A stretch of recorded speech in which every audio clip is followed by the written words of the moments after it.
And we want to start here because, and if we could, this is very sad. Really is. It really is tragic. Do we have any music or anything that could go with it? Thank you. This is because I want you to know the audio that we're going to play for you is an undercover expose. Mm-hmm. And, you know, it's one thing for all of us to sit here and say, oh, things aren't so bad in America. But once you really go, if you go undercover and you take your microphones and your cameras and you start to go into some of these sweatshops, some of these, yeah, thank you. I don't even need to say it. You can feel it, can't you? It's bad. It's bad. Really bad. What's happening, the conditions that Americans are working in right now, you won't believe what people in business, in giant corporations, are asking people to do. It will make you sick at your stomach. Yeah. Sick. Yeah, you'll at your stomach. Like, is it at or yes, is that's it what my towards mother to? used to say. I'm sick at my stomach. No, I think it's sick to your stomach. But you'll be sick here, at and to. Just see when we put the music behind it, then it's then it works. Yeah, then you're much more sad. Okay, this is a Mother Jones investigation on the work conditions for the average American in Mississippi at a warehouse. This is actual audio. We are verifying that this is not communist China, that they actually did get this, but the conditions are beyond imagination. And the music says it all. Here's a poor woman going in, just trying to make an honest living. And listen to what these evil capitalists have done. Thank goodness Mother Jones is there to expose the horrors of American capitalism. And you can get in trouble for not doing well enough. And everyone told me that if I said I can't do it, so when someone comes to tell me that I'm doing a bad job, if I say, I'm sorry, this is the best I can do, you will get fired. Oh my gosh. Yeah. Can you believe that if you don't do a good job, you're going to get fired? You could get fired. Right. They won't take no for an answer. It won't take, hey, that's the best I can do. They won't do it. They won't give her a ribbon, a trophy. They're not happy with just her participation. If you come in and you do a half-assed job, you won't get a raise. You won't get a raise. That is. I mean, I can't. I've never heard of such a thing. Okay, hold on. This is just the tip of the iceberg here. Oh yeah. Let's peel another layer off this onion. All right. Because it's about to go really wrong. People are just running around all day and doing terribly non-ergonomically friendly actions over and over and over again because you have to get down on the floor. Stop. Non-ergonomically friendly. There's more to this, but I want you to digest that. People are just running around doing non-ergonomically friendly actions all day. All day. Now, you might say to yourself, Glenn, how bad can that get? Real bad. Real bad. This is like Kim Jong-il died and was resurrected and is forcing people in America now. Now he's a this is Mussolini CEO of a factory, and she worked there, and he's forcing her to do non-ergonomically friendly actions. I will say, do not disparage Kim Jong-il after his passing. He would never have one of his slaves do non-ergonomically friendly actions. I think you're right. I think you're Let me right. tell you something. He might have some of them running around. Let me tell you how this ends for the corporation. Piano wire. That's all I'm saying. Piano wire. People will rise up. I'd occupy this factory. That would be the thing I would do. Non-ergonomically friendly action. And listen to her describe it. Now, if you're driving, please pull over, because this is, if you have children, excuse them from the room, because you don't want them to hear about non-ergonomically friendly actions. I'm telling you, you're going to change your mind about America and capitalism when you hear this expose by Mother Jones. Should we even? Maybe we should go back so you get the full force of it. Yeah, get the full force of it. And I hate to do this to you, but listen to the whole thing. People are just running around all day and doing terribly non-ergonomically friendly actions over and over and over again because you have to get down on the floor to pick up where a lot of the things are stocked and reach up on your tippy toes and all the angles are uncomfortable and everybody has like joint pain and knee pain and back pain and it's just like that for 10 and a half to 12 hours a day. Oh my God! Yes! Oh, Did you guys hear? She's on their tippy toes. And they bend down and get stuff off the floor before sometimes getting up on their tippy toes. Things are not put directly at eye level. Oh, my gosh. There are, think of this. There are things in factories, in warehouses, where they try to store stuff below or above eye level. Oh, my. I used to be for America. Okay, I believe in the American dream, where everybody can have equal stuff in everybody's houses. Yeah. Not now. Not now. Mother Jones. Thank you, Mother Jones. Has awakened a sleeping giant. And luckily, Mother Jones is, when you go and buy it, it's right there, right at eye level. So you don't have to go down and pick the paper They up don't want you to have to take any non-ergonomically correct or friendly action in order to buy it. May I say there's more? There's more, guys. You don't know this. There's...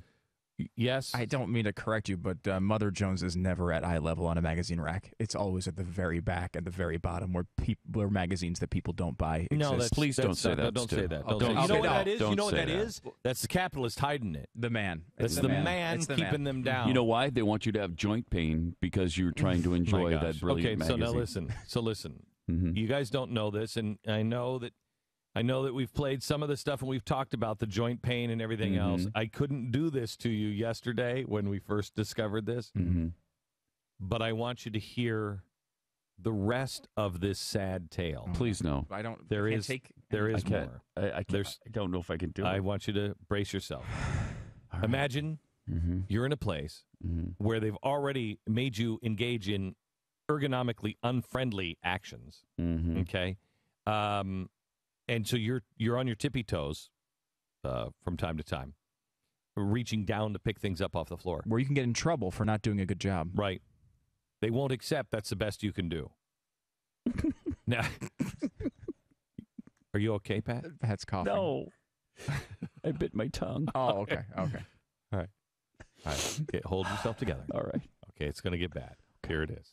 And actually, it's funny you mentioned China, because I asked if I could go to the bathroom on one of my first days during one of my shifts, and my supervisor started laughing, and he was like, "This isn't China." But in fact, if I chose to go to the bathroom, that meant I would have to work twice as hard when I got back from the bathroom in order to make up for the time that I missed, because then I would be behind in my goals. So it is a really authoritarian and really awful, just like impersonal and horrible work experience. I just want you to know, you can compare this to China, but not Mao, who they hold up. Not Mao's China. China, strangely, without Mao's influence, because Mao wouldn't have done that to people. But may I say, there's more than just going to the bathroom. Okay? Listen to what this person is laboring for. Okay. Okay, here you go. I think that having a wage is great. It depends on which. Obviously, having a job is better than not having a job. But the thing about these jobs is that they will have to have somebody do them, but they don't have to do them so uncomfortably. So uncomfortably? Do you know what I mean? Okay, Pat, are you all right? No. No. It's too horrible to imagine. Uncomfortably doing their jobs for wages. Yeah. I can't. Oh, man. Wow. You know, It hurts. I have a real problem with when she goes to her manager and says, "Can I go to the bathroom?" He laughs at her because it's so insulting that she would even ask, because it's so obvious she can go whenever she wants. But she is expected to maintain her job performance. Yeah. And she has to come back and work. Despite spending, let's say 5 minutes in the bathroom, she's got to come back and make up for that. She said twice as hard, so she spent half the day in the bathroom. So 5 hours, just 5 hours in the bathroom. Just the 5, though. Right. If you're 5 hours in the bathroom and you have to come back and make up for the time you're just in the crapper for 5-6 hours a day, how does that? You okay, Pat? No. It hurts. I will say that I think I didn't mean to. Honestly, America, I didn't mean to throw this at you all at once. I hope people aren't driving because they're so blinded by tears right now. Can you imagine? Let's say you just lost a parent, and then I throw this loss of your innocence Wouldn't be able to on handle top of it. Would not be able to handle I can't it. look at America the same way anymore. I thought just a few minutes ago that we were living in a place where everything was at eye level. Your iPad? No. I can't take it. I have to say, everything's at eye level. Everything's ergonomically friendly. You wouldn't have to be on your tippy toes ever. You'd never be uncomfortable doing your job. You'd never be uncomfortable. You could go to the bathroom for as long as you wanted. You would never be fired if you couldn't do the job. Just a few minutes ago, I thought that's the world we lived in. And now, just a few minutes later, because of the brave men and women, and there's no difference between men and women. The people at Mother Jones, soldier on, girl, soldier on. Thank you.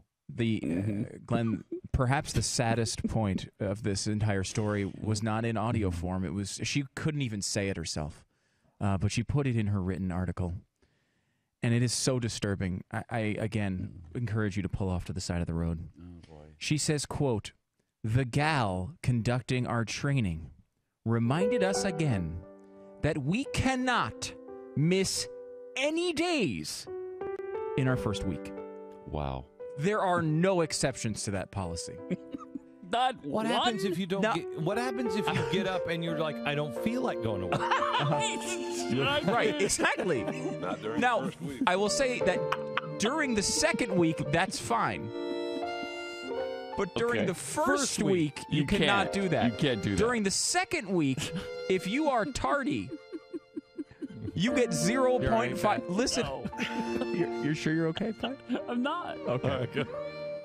Sure, I'm not. If you're a minute late, you will receive, and think about this, 0.5 penalty points. Oh, no. Okay? Not 0.5. 0.5 penalty But points. do you get the ribbon for showing that you did show up? You get a trophy, right? Of course you get a trophy. Yes, you do get a trophy. Okay. It's not that harsh. But an hour's tardiness is worth 1 point.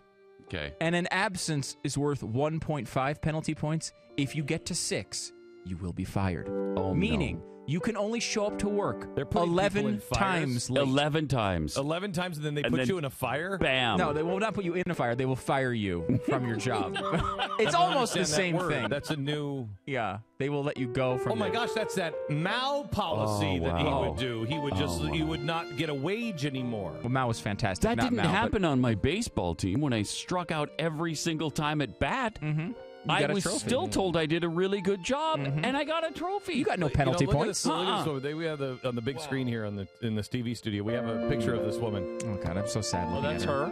Yeah, that's her. I mean, wow. What the hell happened with you with your parents? Seriously, this is one where I want to know her childhood. Participation trophies. That's what happened. It is. And she sang like crap, and they said, "Oh, honey, that's beautiful." And when she colored, she did stick figures and colored them all purple. And they said, "Wow, that is the most beautiful. That's a Picasso." That's what happened to this girl. It is. That's what happened. No, honey. No, it's You're just dumb as a box of rocks. Here is our sponsor this half hour.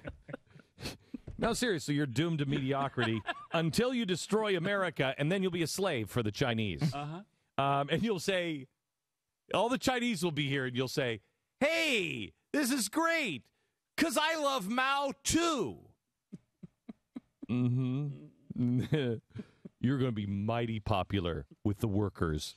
Here's our sponsor this half hour. It's Tax Resolution Services, a kinder, gentler IRS. You bet.